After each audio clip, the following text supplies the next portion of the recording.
राधा वल्लभ श्री हरिवंश, राधा वल्लभ श्री हरिवंश, राधा वल्लभ श्री हरिवंश, राधा वल्लभ श्री हरिवंश।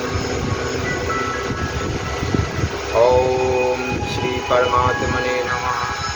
श्री गणेशाय नमः। मेरे तो गिरधर गोपाल मानव शरीर भगवान की कृपा से मिला है और केवल भगवान की प्राप्ति के लिए मिला है, इसलिए सब काम छोड़कर भगवान में लग जाना चाहिए। जिनकी उम्र ज़्यादा हो गई है उनको तो भगवान में लगना ही है, जिनकी उम्र छोटी है उनको भी सच्चे हृदय से भगवान में लगना है। संसार का सब काम कर देना है, पर अपना असली ध्येय, लक्ष्य है, उद्देश्य केवल परमात्मा प्राप्ति की ही रखना है। वास्तव में सत्ता एक परमात्मा की ही है। संसार की तरफ आप ध्यान दें तो यह सब मिटने वाला है और निरंतर मिट रहा है। आप अपनी तरफ देखें कि जब आप अपनी माँ के पेट से पैदा हुए उस समय शरीर की कैसी अवस्था थी और आज कैसी अवस्था है। संसार निरंतर बदलने वाला है और परमात्मा निरंतर रहने वाले हैं। संसार रहने वाला है ही नहीं और परमात्मा बदलने वाले है ही नहीं। परमात्मा हमारे हैं और हम परमात्मा के हैं। इसमें ढूंढता होनी चाहिए। जैसे छोटा बालक कहता है कि माँ मेरी है, उससे कोई पूछे कि माँ तेरी क्यों है, तो इसका उत्तर उसके पास नहीं है।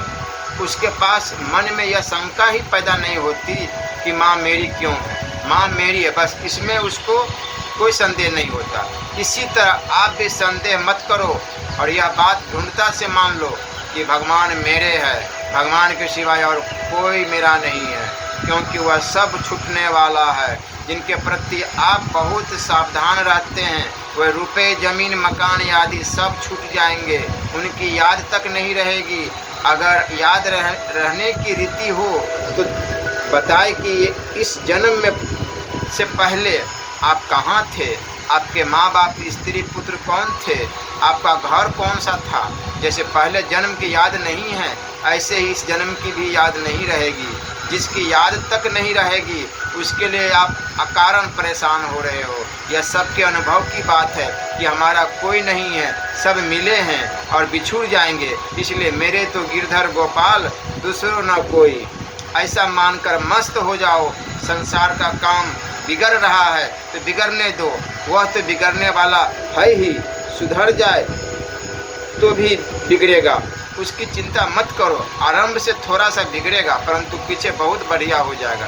दुनिया सब की सब चली जाए तो परवाह नहीं, मैं और भगवान इन दो के सिवाय और कोई नहीं है। मैं केवल भगवान का हूँ और केवल भगवान मेरे हैं। इसके सिवाय और किसी बात की तरफ देखो ही मत, विचार ही मत करो। एक परमात्मा ही सब जगह परिपूर्ण है, उनके सिवाय और कोई है ही नहीं, कोई हुआ ही नहीं, कोई होगा ही नहीं, कोई हो सकता भी नहीं। बस ऐसा मानकर मस्त हो जाओ, प्रसन्न हो जाओ। हम अच्छे हैं कि मंदे हैं इसकी फिक्र मत करो। जैसे भरत जी महाराज चित्रकूट जाते हुए माँ कैकेयी को तरफ देखते हैं तो उनके पैर पीछे पड़ते हैं और अपनी तरफ देखते हैं तो खड़े रहते हैं, पर जब रघुनाथ जी महाराज की तरफ देखते हैं तो दौड़ पड़ते हैं। जब समुझते रघुनाथ सुभाऊ, तब पथ परत उताइल पाऊ। ऐसे ही आप अपनी करनी की तरफ मत देखो, अपने पापों की तरफ मत देखो, केवल भगवान की तरफ देखो।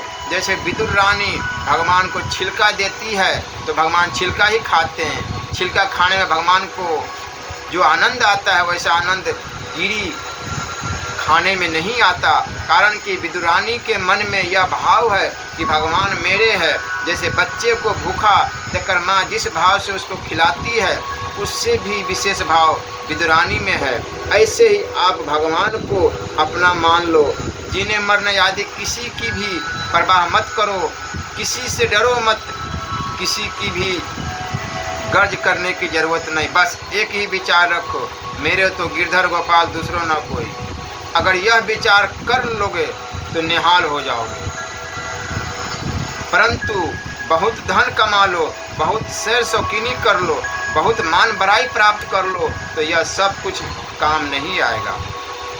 सपना सा हो जावसी सुत कुटुंब धन धाम, हो सचेती बल देवी निंदी से जप ईश्वर का नाम। मनुष्य तन फिर नहीं होई, किया शुभ कर्म नहीं कोई, उम्र सब गफलत में खोई। अब आज से भगवान के होकर रहो। कोई क्या कर रहा है भगवान जाने, हमें मतलब नहीं है। सब संसार नाराज हो जाए तो परवाह नहीं, पर भगवान मेरे हैं, इस बात को छोड़ो मत। मीराबाई को जच गई कि अब मैं भगवान से दूर होकर नहीं रह सकती। मिले बिछुरन मत कीजिए, तो उनका 1.5-2 मन का थैला शरीर भी नहीं मिला, भगवान में समा गया। एक ठाकुर जी के सिवाय किसी से कोई मतलब नहीं है। अंतहु तो ही तजेंगे पामर, तू न तजे अभी ते। अंत में तुझे सब छोड़ देंगे, कोई तुम्हारा नहीं रहेगा, तो फिर पहले से ही छोड़ दो। साधु साधु विचार कर भली समझाया, दिवी जगत को पूठ, पीछे देखी बिगड़ती पहले बैठा रूठ। पीछे तो सब बिगड़ेगी ही, फिर अपना काम बिगाड़ कर बात बिगड़े तो क्या लाभ। अपने तो अभी भगवान के हो जाओ। तुम तुम्हारे, हम हमारे, हम कोई नहीं, हम किसी के नहीं, केवल भगवान हमारे हैं, हम भगवान के हैं। भगवान के चरणों की शरण होकर मस्त हो जाओ। कौन राजी है, कौन नाराज है, कौन मेरा है, कौन पराया है, इसकी परवाह मत करो। कोई निंदा करे या प्रशंसा करे, तिरस्कार करे या सत्कार करे, उनकी मर्जी। हमें निंदा प्रशंसा तिरस्कार सत्कार से कोई मतलब नहीं। सब राजी हो जाओ तो हमें क्या मतलब, और सब नाराज हो जाए तो हमें क्या मतलब। केवल एक भगवान मेरे हैं, इससे बढ़कर न यज्ञ है, न तप है, न दान है, न तीर्थ है, न विद्या है, न कोई बढ़िया बात है। इसलिए भगवान को अपना मानते हुए हरदम प्रसन्न रहो। न जीने की इच्छा हो, न मरने की इच्छा हो, न जाने की इच्छा हो, न रहने की इच्छा हो। एक भगवान से मतलब हो। एक भगवान के सिवा मेरा और कोई है ही नहीं। अनंत ब्रह्मांडों में केस जितनी अथवा तिनके जितनी चीज भी अपनी नहीं है। हमारा कुछ है ही नहीं, हमारा कुछ था ही नहीं, हमारा कुछ होगा ही नहीं, हमारा कुछ हो सकता ही नहीं। इसलिए एक भगवान को अपना मान लो तो निहाल हो जाओगे। भगवान के सिवाय किसी से स्वप्न में भी मतलब नहीं, किसी की गुलामी करने की जरूरत नहीं। हमें किसी से क्या लेना है और क्या देना है। हमारे जो संबंधी है उनका कितने दिन का साथ है। सपना सा हो जावसी सुत कुटुंब धन धाम। स्वप्न तो याद रहता है, पर उनकी याद भी नहीं रहेगी। जैसे स्वप्न को नापसंद कर देते हो तो उसको भूल जाते हो, ऐसे ही संसार को नापसंद कर दो तो उसको भूल जाओगे। संसार में यह आदमी ठीक है, यह वे ठीक है, ऐसा हो जाए, ऐसा नहीं हो। यह केवल मोह है, मोह। संपूर्ण व्याधियों का मूल है मोह। मोह सकल व्याधिन कर मूला। ठीक हो या बेठीक, हमें क्या मतलब। दूसरे ही हमारी गरज करेंगे, हमें किसी की क्या गरज। संसार के आदमियों से हमें क्या मतलब। बस एक ही बात याद रखो, मेरे तो गिरधर गोपाल दूसरों न कोई। प्यास लगे तो पानी पी लिया, भूख लगे तो रोटी खा ली, ठंड लगे तो कपड़ा ओढ़ लिया, नहीं मिले तो नहीं सही। शरीर जाए तो अच्छी बात रहे तो अच्छी बात। अपना कोई मतलब नहीं, ना शरीर के रहने से कोई मतलब, ना शरीर जाने से कोई मतलब, हमारा मतलब केवल भगवान से है, केवल भगवान हमारे हैं। हम भगवान के ऐसा सोचकर मस्त हो जाओ, आनंद में हो जाओ, नाच उठो कि आज हमें पता चल गया, आज तो मौज हो गई। अब हम किसी की गुलामी नहीं करेंगे। ऊपर नीचे बाहर भीतर सब जगह एक परमात्मा ही परमात्मा है। वह परमात्मा नज़दीक से नज़दीक है, दूर से दूर है, बाहर से बाहर है, भीतर से भीतर, एक परमात्मा ही है, परमात्मा है और वह अपना है। ऐसा सोचकर मस्त हो जाओ। कोई आए तो परमात्मा है, कोई जाए तो परमात्मा है, कोई प्रेम करे तो परमात्मा है, कोई बैर करे तो परमात्मा है।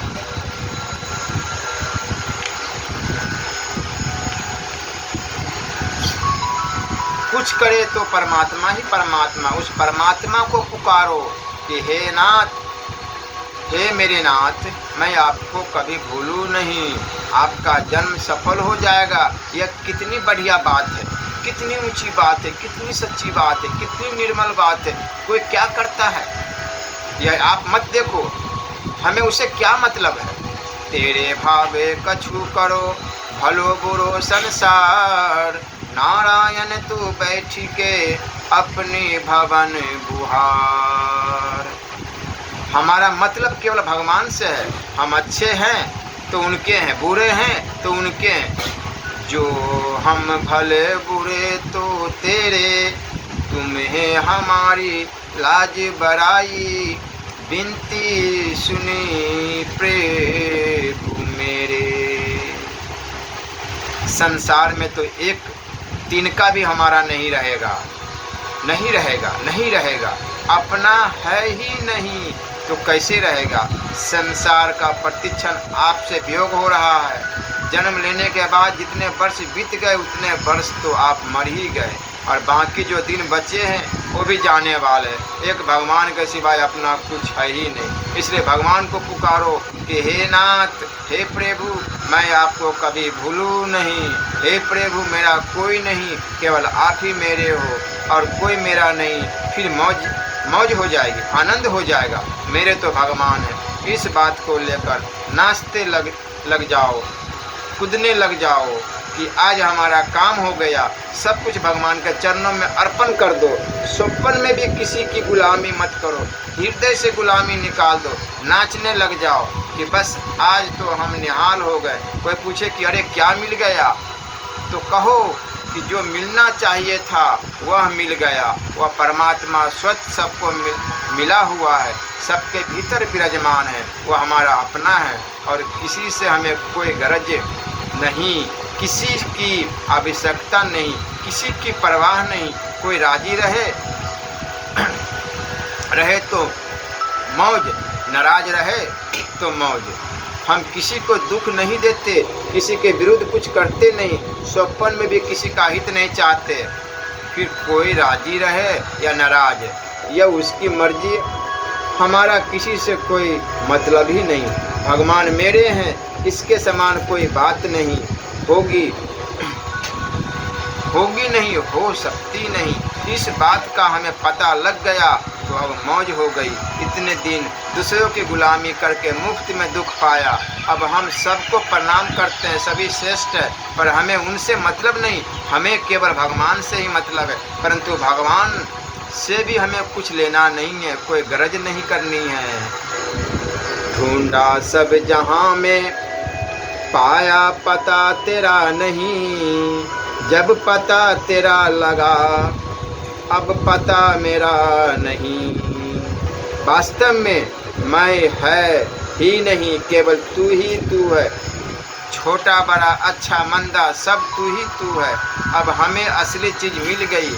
आज पता लग गया कि तू ही तू है, मैं ही मैं नहीं। मैं न मैं है न मेरा है, केवल तू है, मेरा तेरा है।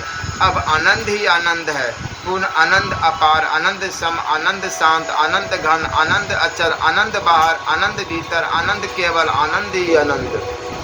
इतना अच्छा अवसर। मानव मात्र का कल्याण करने के लिए 3 योग है, कर्म योग, ज्ञान योग और भक्ति योग। यद्यपि तीनों ही योग कल्याण करने वाले हैं, तथापि इनमें एक सूक्ष्म भेद है कि कर्म योग तथा ज्ञान योग। दोनों साधन है और भक्ति योग साध्य है। भक्ति योग सब योगों का अंतिम फल है। कर्म योग तथा ज्ञान योग दोनों लौकिक निष्ठाएं हैं, पर भक्ति योग अलौकिक निष्ठा है। शरीर और शरीरी दोनों हमारे जानने में आते हैं, इसलिए दोनों ही लौकिक है, परंतु परमात्मा हमारे जानने में नहीं आते, परंतु केवल मानने में आते हैं, इसलिए वे अलौकिक है। शरीर को लेकर कर्म योग, शरीर को लेकर ज्ञान योग और परमात्मा को लेकर भक्ति योग चलता है। कर्म योग भौतिक साधना है, ज्ञान योग आध्यात्मिक साधना है और भक्ति योग आस्तिक साधना है। गीता ने कर्म योग और ज्ञान योग दोनों को समकक्ष बताया है। कर्म योग और ज्ञान योग दोनों से एक ही तत्व की प्राप्ति होती है। साधक चाहे कर्म योग से चले चाहे ज्ञान योग से चले, दोनों का एक ही फल होता है। कर्मों से मनुष्य क्रिया और पदार्थ में फंसता है, पर कर्म योग इन दोनों से ऊंचा उठता है। इसलिए कल्याण करने की शक्ति कर्म में नहीं प्रत्युत कर्म योग में है, क्योंकि कर्मों में योग ही कुशलता है। योग कर्मसु कौशलम। साधारण मनुष्य कर्म करते ही रहते हैं और कर्मों का फल भी भुगतते ही रहते हैं, अर्थात जन्मते मरते रहते हैं। कर्म करने से उनका कल्याण नहीं होता, परंतु कर्म योग से कल्याण हो जाता है। कर्म योग में निस्वार्थ भाव से सेवा करने पर संसार का त्याग हो जाता है। सांख्य योग में साधक सबको छोड़कर अपने स्वरूप में स्थित होता है। कर्म योग में करने की मुख्यता है और सांख्य योग में विवेक विचार की मुख्यता है। इस प्रकार कर्म योग और सांख्य योग में बड़ा फर्क है। फर्क होते हुए भी दोनों का फल एक ही है। दोनों के द्वारा संसार में ऊंचा उठने पर भी मुक्ति हो जाती है। ये दोनों लौकिक साधन है, क्योंकि शरीर जड़ और शरीर चेतन ये दोनों विभाग हमारे देखने में आते हैं, पर भगवान देखने में नहीं आते। भगवान को माने या ना माने यह हमारी मर्जी है, इसमें विचार नहीं चलता। भगवान है ऐसा मानना ही पड़ता है, फिर वह माना हुआ नहीं रहता, उसका अनुभव हो जाता है। कर्म में परिश्रम है और कर्म योग में विश्राम है। परिश्रम पशुओं के लिए है और विश्राम मनुष्यों के लिए है। शरीर की जरूरत परिश्रम में ही है, विश्राम में शरीर की जरूरत है ही नहीं। इससे सिद्ध हुआ कि शरीर हमारे लिए है ही नहीं। कर्म योग में शरीर के द्वारा सोने वाला परिश्रम दूसरों की सेवा के लिए है और विश्राम अपने लिए है। कर्म योग तथा सांख्य योग से अभेद होता है और भक्ति योग से अभिन्नता होती है। जहाँ जहाँ ज्ञान का वर्णन है, वहाँ वहाँ सत और असत, प्रकृति और पुरुष, क्षेत्र और क्षत्रिय, क्षर और अक्षर आदि दोनों का वर्णन है। जैसे नास्तो विद्यते भावो न भावो विद्यते सतः। परंतु भक्ति योग में दो का वर्णन नहीं, प्रत्युत एक भगवान के सिवाय कुछ भी नहीं है। वासुदेव सर्वम। ज्ञान योग में सत्य अलग है और असत अलग है, पर भक्ति योग में सत्य भी भगवान है और असत्य भी भगवान है। सद सचानम अर्जुन। अभेद की अपेक्षा अभिन्नता में है। अभिन्नता में एक विलक्षणता है। अभिन्नता में कभी भेद होता है, कभी अभेद होता है। इसलिए अभिन्नता में प्रतिक्षण वर्तमान प्रेम होता है। कर्मयोग सांख्य योग के द्वारा जो अभेद होता है उसका आनंद प्रतिक्षण वर्तमान नहीं है। जैसे दूध उबलता है तो दूध में उथल पुथल होती है, ऐसे उथल पुथल वाला जो आनंद है वह भक्ति का है और जो शांत एक रस आनंद है वह ज्ञान का है। भक्ति योग की अभिन्नता में जो दो बातें होती है, जब भक्त अपने को देखता है तब वह भगवान को अपना मालिक देखता है कि मैं भगवान का दास हूँ, और जब वह भगवान को देखता है तब वह अपने को भूल जाता है कि केवल भगवान ही है, भगवान के सिवा कुछ है ही नहीं, नहीं हुआ है और नहीं हो सकता ही नहीं।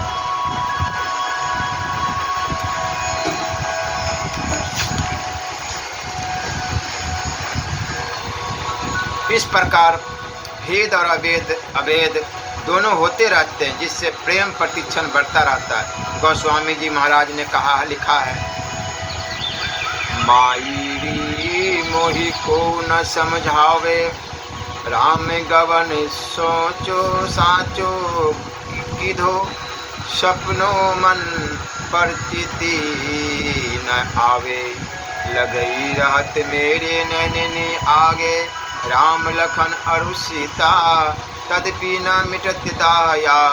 उनको विधि जो भयो विपरीता दुख न रहे रघुपति बिलोकत तनु न रहे बीनु देखे करत न प्राण पयान सुनहु सखी अरुझी पर यही लेखे।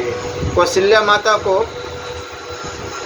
राम लक्ष्मण और भरत सीता तीनों अपने सामने दिखते हैं। तो वह सुमित्रा से पूछती है कि यह बताओ, अगर राम जी वन को चले गए हैं तो वे मेरे को दिखते क्यों हैं, और अगर वे वन को नहीं गए हैं तो मेरे चित्त में व्याकुलता क्यों है।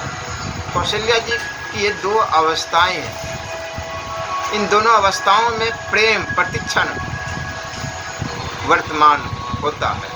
भक्ति की अभिन्नता में अपनी तरफ देखते हैं तो भेद होता है कि मैं भगवान का हूँ, भगवान मेरे हैं। भगवान की तरफ देखते हैं तो अभेद होता है कि एक भगवान के सिवाय कुछ नहीं है। यह अभेद भक्ति में ही है, ज्ञान योग में नहीं। भक्ति की अभिन्नता में भक्त भगवान से भिन्न कभी होता ही नहीं। वह संयोग मिलन में भिन्न होता है, न वियोग विरह में भिन्न होता है।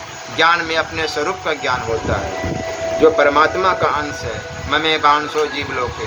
ज्ञान योग में साधक को एक तत्व से अभेद का अनुभव हो जाता है, परंतु जिसके भीतर भक्ति का संस्कार होते हैं उसको ज्ञान के अभेद से संतुष्ट नहीं होता, अतः उसको भक्ति की प्राप्ति होती है। भक्ति में फिर भेद और अभेद होते रहते हैं जिसको अभिन्नता कहते हैं, परंतु ज्ञान योग में केवल अभेद होता है। ज्ञान योग में परमात्मा का अंश अपने स्वरूप में स्थित हो गया।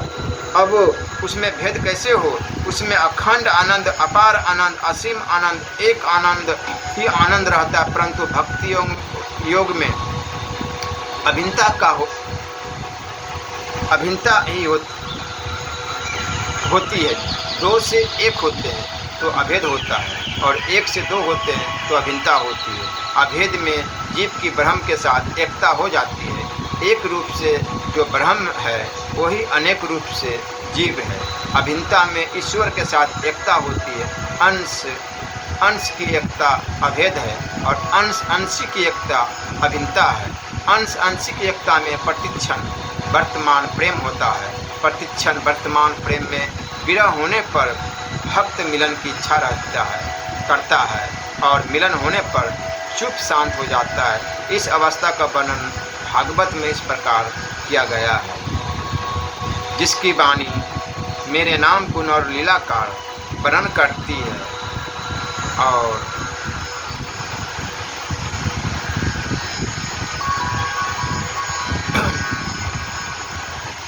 करती गदगद हो जाती है, जिसका चित्त मेरे रूप गुण प्रभाव और लीलाओं को याद करते करते द्रवित हो जाता है, जो बारंबार रोता रहता है, कभी हंसने लग जाता है, कभी लज्जा छोड़कर ऊंचे स्वर से गाने लगता है, तो कभी नाचने लग जाता है। ऐसा मेरा भक्त सारे संसार को पवित्र कर देता है। श्री राधा वल्लभ।